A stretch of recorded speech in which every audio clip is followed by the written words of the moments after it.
आप सभी दर्शकों को नमस्कार। मैं राहुल पांडे टीएफआई से यानी थिंक फॉर इंडिया। दोगला शब्द सुना होगा आपने, एक नहीं कई बार सुना होगा, कई जगहों पे सुना होगा। बुरी चीजों के लिए यह शब्द प्रयोग होता है, बुरे लोग हों या किसी बुरी सोच या विचारधारा। दोगला शब्द मंगलवार को दिल्ली में चरितार्थ हुआ है। कहां से आया वो हम आपको बताते हैं। ओवैसी की पार्टी का ताहिर हुसैन, जो पहले आम आदमी पार्टी का प्रत्याशी हुआ करता था, वो अचानक ही पुलिस कस्टडी में मीडिया वालों को देखा, उसकी बाछें खिल गई, मुस्कुरा उठा और दौड़ के उन कैमरों की तरफ आगे बढ़ा और फिर वहां चुनावी भाषण देना शुरू कर दिया। राजनीति की इतनी शौक, नेतागिरी की इतनी शौक, ये भूल गए कि उस व्यक्ति के ऊपर अनगिनत लोगों के पलायन से लेके कत्ल तक का आरोप है। उन्हीं कत्लों में से एक आईबी अफसर अंकित शर्मा भी है। भारत की सर्वोच्च जांच और खुफिया एजेंसी, उसके अफसर की लाश मिली थी। पूरा देश अभी सदमे में है, लेकिन अगर कोई सदमे में नहीं है तो ताहिर हुसैन है। खैर, आते हैं दोगलेपन पे। ताहिर हुसैन ने बाकायदा पुलिस की कस्टडी में एक बयान दिया, 2-3 बार रिपीट कर करके बयान दिया। पुलिस उनको आगे बढ़ाती रही, लेकिन वो कैमरे की तरफ देखते हुए बयानबाजी जारी रखे। मुस्तफा बात बोलेगा, इंसाफ जीतेगा। मुस्तफा बात बोलेगा, इंसाफ जीतेगा। बिल्कुल जनता जिताएगी, जनता लड़ा रही है। भैया मानते क्यों नहीं आप? अब इसमें दोगलापन कहाँ आता है?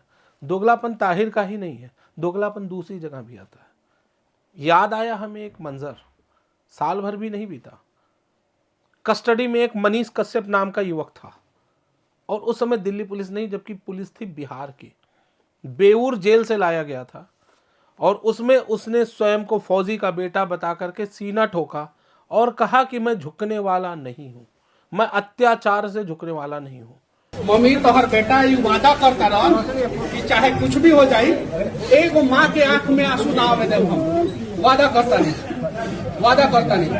हम मर जाएंगे लेकिन झुकेंगे नहीं, वादा करते हैं। और ये आज मेरी माँ के आंखों में आंसू है ना, मैं वादा करता हूँ कि मैं जिस दिन जेल से निकलूंगा ना, मैं लाखों माँ के आंखों के आंसू को पूछूंगा।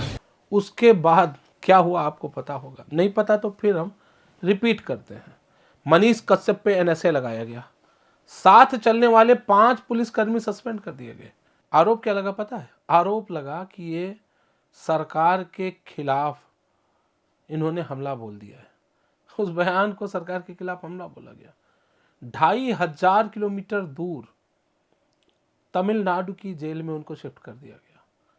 और भी बहुत कुछ हुआ जो मनीष कश्यप खुद जानते होंगे या परमात्मा जानते होंगे या उन्होंने अपने घर परिवार में जिससे जो बताया हो वो जानते होंगे।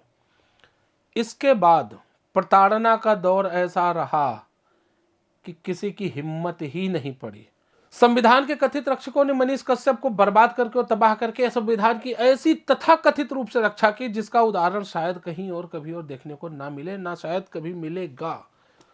खैर, ताहिर हुसैन के मामले में कहीं से भाईचारे की गूंज नहीं सुनाई दी। ताहिर हुसैन का बयान सरकार पे हमला नहीं, बल्कि मुझे लग रहा है भारत के भाईचारे को मजबूत करने वाला है। इसी दोगलेपन की हम पिछले काफी देर से बात कर रहे थे।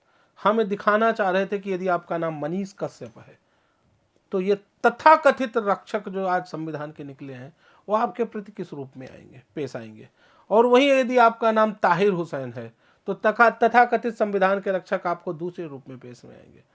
ताहिर हुसैन होकर के आप पुलिस कस्टडी में कैमरे के आगे जो चाहे वो आप कह सकते हैं, लेकिन अगर आपका नाम मनीष कश्यप है तो आप दोबारा कुछ किसी भी पुलिस कस्टडी में या कैमरे के आगे बोलने से बचिएगा, क्योंकि संविधान के तथाकथित रक्षक बहुत सक्रिय और एक्टिव हैं।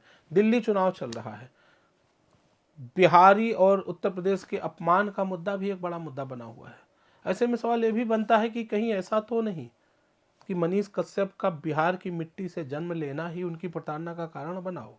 कहीं ऐसा तो नहीं कि जो बिहारी और उत्तर प्रदेश के प्रति जो एक आरोप लग रहा है कि मन में एक दुर्भाव है वो यहाँ भी हो, वरना एक आवाज तो उठनी थी।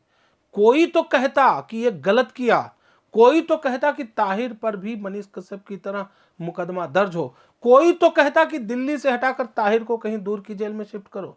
मैं पूछना चाहता हूं तथाकथित संविधान के उन महान रक्षकों से, कॉपी को अपने सीने में हनुमान जी की तरह फाड़ कर जो रख के चल रहे हैं, पूछना चाहता हूं कि ताहिर के मामले में चुप्पी क्यों है? और साथ ही सत्ता से भी ये कहना चाहता हूं, मनीष कश्यप को याद करें और जो कार्रवाई मनीष के साथ हुई पुलिस कस्टडी में मीडियाबाजी के नाम पर, ताहिर के साथ भी वो होनी चाहिए। निस्संदेह उसके बाद बहुसंख्यक और अल्पसंख्यक दोनों समान रूप से संविधान और इस कार्यप्रणाली और न्यायपालिका, कार्यपालिका और अन्य चीज़ों पर विश्वास करना शुरू कर देंगे। लेकिन यदि दोगलापन कार्रवाई में भी रहा तो यकीनन वो कहीं न कहीं असंतोष में बदलता रहेगा। TFI के इस संस्करण के साथ इतना ही। जल्द ही हाजिर होंगे हम एक नए संस्करण के साथ और फिर किसी नए दोगले से आपको रूबरू कराएंगे। नमस्कार।